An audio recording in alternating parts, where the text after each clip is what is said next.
গরম গরম শিলপাটা বেটে নেব।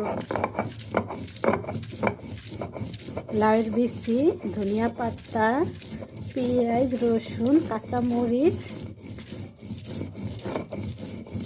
ঘ্রাণ ও স্বাদের জন্য একটা বোম্বাই মরিচ দিয়েছি লাল টকটকা। এই যে এখন কালার হবে, ঘ্রাণ হবে। চেটে পুটে ভাত সব খেয়ে ফেলবেন আজকে ভর্তা হলে। লবণ দিয়ে দিলাম, লবণ দিতে বলেছিল না ভাজার সময়, লবণটা এভাবে বেটে দেব।